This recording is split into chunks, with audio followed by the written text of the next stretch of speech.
Baik, terima kasih atas waktu dan kesempatannya, Prof. Bismillahirrahmanirrahim. Assalamualaikum warahmatullahi wabarakatuh.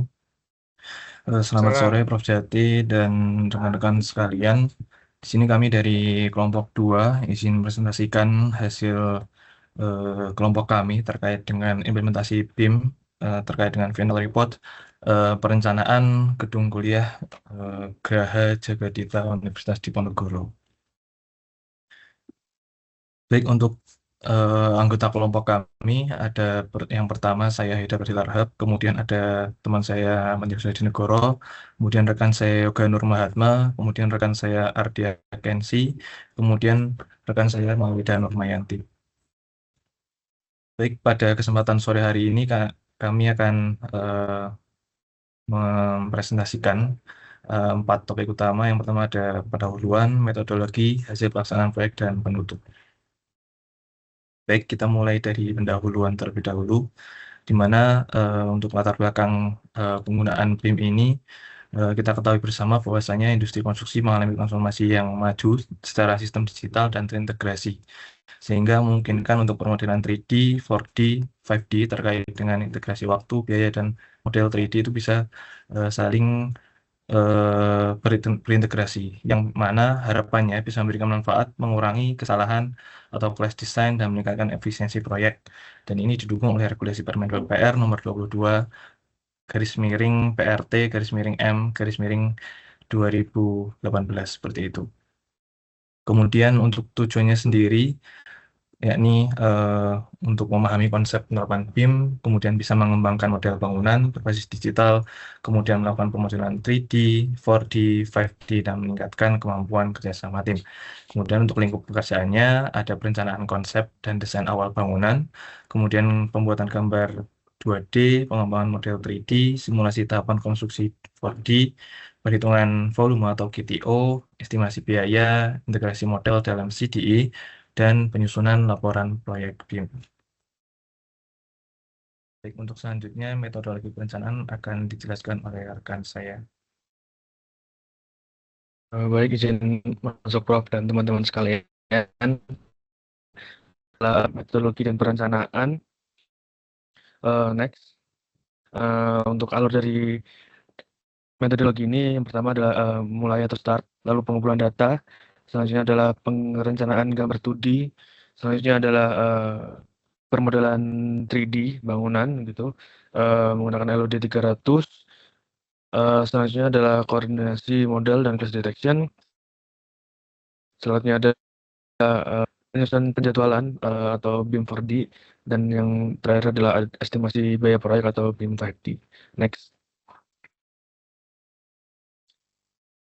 Dan untuk selanjutnya terkait dengan pembagian peran, yang pertama ada BIM koordinator dari Haidar Fadil Rahab, selanjutnya ada BIM engineer struktur dari Yoga Nur Mahatma, BIM engineer arsitektur dari Arya Kensi, BIM engineer MEP dari Maulida Nurmayanti, dan BIM cost engineer dari Ahmad Diosa Negoro. Baik, mungkin bisa dilanjut oleh teman saya.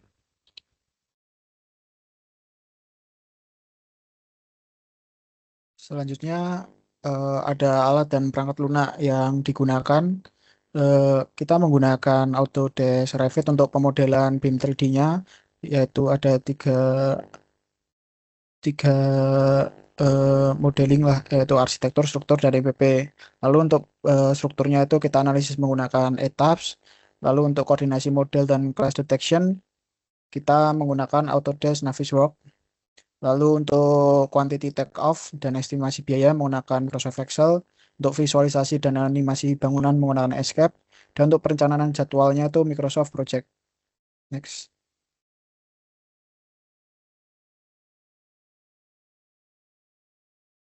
Lalu untuk platform kolaborasinya kita menggunakan Triple Connect, yaitu untuk konsep CDE dalam BIM, kolaborasi BIM. Eh, jadi untuk class detection-nya kita juga selain dari Navisworks kita juga menggunakan Triple Connect. Next.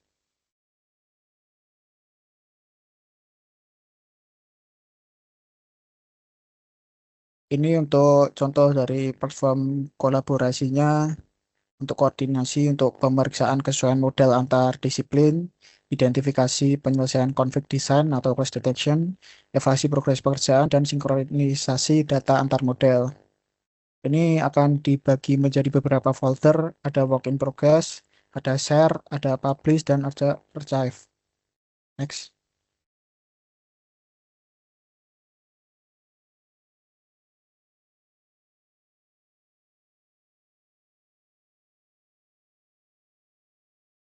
Untuk rencana dan jadwal akan dijelaskan oleh teman saya.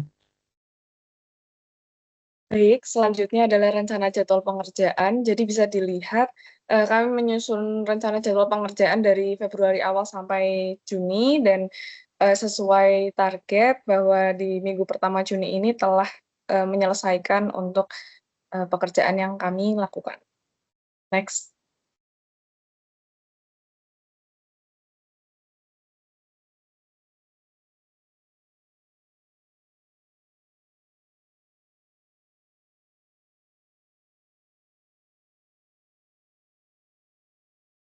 Selanjutnya adalah ini untuk pemodelan 3D-nya. Sebelum dimodelkan di Revit, eh, dari kita menggunakan etaps eh,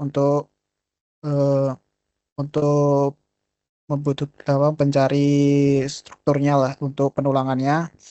Jadi kita mendapatkan luas yang dibutuhkan di etaps lalu untuk perhitungan tulangan menggunakan Excel. Next.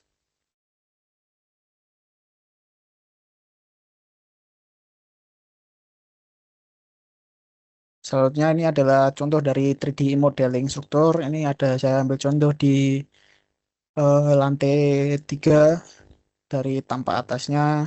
Lalu ini ada LOD 350 yaitu sudah dengan menggunakan tulangan. Next.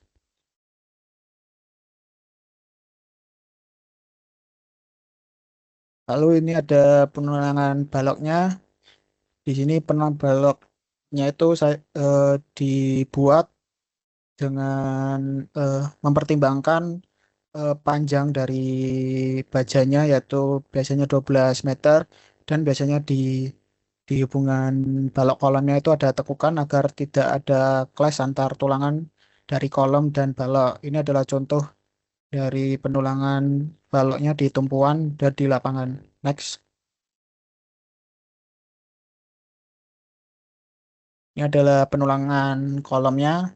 Yang membedakan di tumpuan dan lapangan adalah spasi di lebarnya atau di tulangannya. Di tumpuan itu 100 mm dan di lapangan itu 125 mm. Next.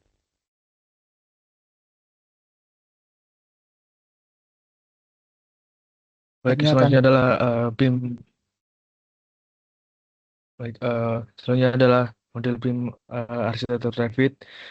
Yang pertama terkait dengan pemodelan arsitektur BIM itu mengacu pada DNA dan tampak juga potongan. Itu ada beberapa elemen yaitu dinding, lantai, atap, pintu, jendela interior dan eksterior. Lalu LOD 200 schematic design itu juga untuk menentukan layout dan bentuk dasar bangunan menggunakan Revit. Untuk selanjutnya LOD 300 detail design untuk visualisasi dan koordinasi lintas disiplin juga. Yang terakhir adalah 3 LOD 350 coordination design untuk mengkoordinasikan antara struktur dan juga MEP dan siap untuk dilakukan clash detection secara menyeluruh. Next. Dan berikut merupakan hasil dari render landscape dari permodelan kami. Next. Dan selanjutnya adalah 3D modeling dari MEP itu sendiri, schematic design dan detailing design. Di sini ada bisa terkait dengan model DNA electrical, plumbing, dan juga mechanical. Next. Baik, untuk integrasi model struktur dan arsitektur, kami sendiri menggunakan dua eh, dua komponen seperti itu. Untuk yang pertama ada Trimble Connect dan Autodesk Revit seperti itu.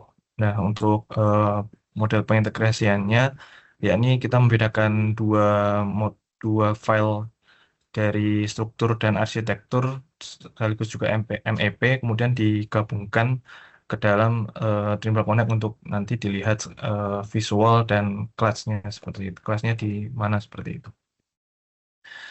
Nah, seperti yang sudah saya katakan juga, di sini kami menggunakan Trimble Connect dengan untuk visualnya, kemudian juga di sebagai platform untuk kolaborasi terkait dengan kelas yang terdeteksi seperti itu menggunakan kelas set parameter sesuai dengan parameter yang sudah kita tentukan bersama seperti itu. Kemudian akan diupdate secara berkala terkait dengan penyesuaian kelas yang terjadi. Kemudian kami juga menggunakan Naviswork untuk scheduling pun juga class detection seperti itu. Untuk class detection kurang lebih juga hampir mirip dengan Trimble Connect, namun di sini lebih bisa dideteksi dengan baik untuk kelasnya seperti itu.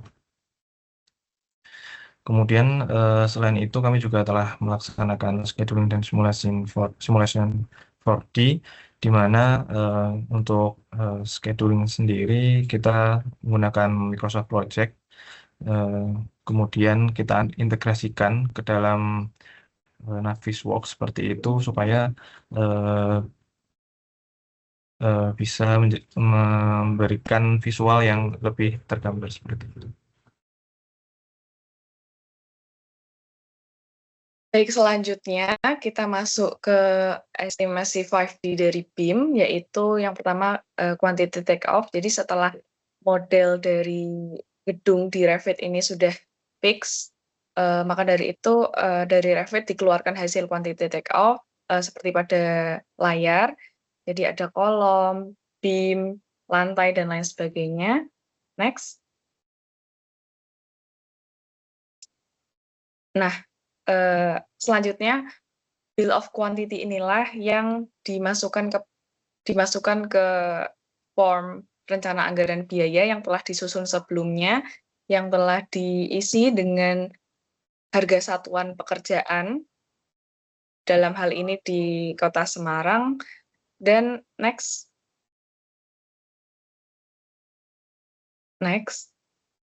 Sehingga setelah ditotal itu sebelumnya. Nah, setelah ditotal itu untuk gedungnya menghabiskan biaya sebesar 112 miliar sekian rupiah. Next.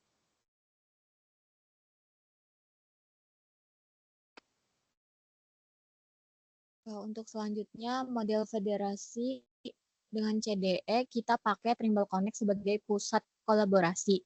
Kegiatan yang dilakukan itu meliputi pembuatan proyek, pengaturan struktur folder, penambahan anggota tim, upload model BIM, dan sinkronisasi model, serta koordinasi antar disiplin. Oke, next. Kemudian untuk kendala dan solusi, kendalanya itu yang pertama ada perangkat terbatas, koordinasi tim, sinkronisasi model, dan juga kendala software. Untuk solusinya, pembagian tugasnya jelas, diskusi rutin, memakai CDE, dan belajar mandiri. Oke, next. Untuk yang terakhir ada penutup yang meliputi kesimpulan. Untuk kesimpulan yang pertama itu, BIM berhasil diterapkan pada disiplin struktur, RC, dan MEP hingga LOD 350. Model struktur dikembangkan berdasarkan analisis ITAPS dan detail penelangan. Model RC mendukung visualisasi dan koordinasi lintas disiplin. Model MEP terintegrasi dengan model struktur dan RC. Clash detection menggunakan Navisworks meningkatkan koordinasi desain. BIM 4D menghasilkan simulasi tahapan konstruksi berbasis jadwal proyek. BIM 5D menghasilkan BOQ dan RAB terintegrasi sebesar 112,41 miliar. Trimble Connect mendukung pengelolaan data dan kolaborasi proyek, serta penerapan BIM meningkatkan visualisasi, koordinasi, efisiensi, dan akurasi data proyek. Baik, dari kelompok 2, sekian. Terima kasih.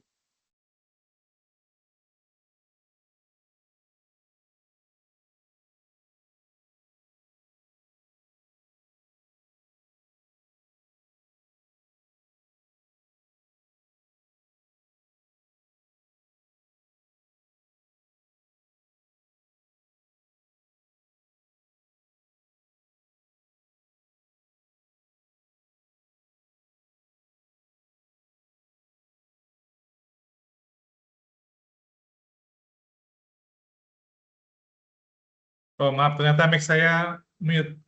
Kelompok 2 sudah buat video belum ya? Untuk video masih belum buat, Prof. Belum, nanti disiapkan ya. Jadi biar langsung bisa singkat short video gitu. Ya, oke. Lanjut Baik, ke Prof. kelompok 3. Terima kasih kelompok 2.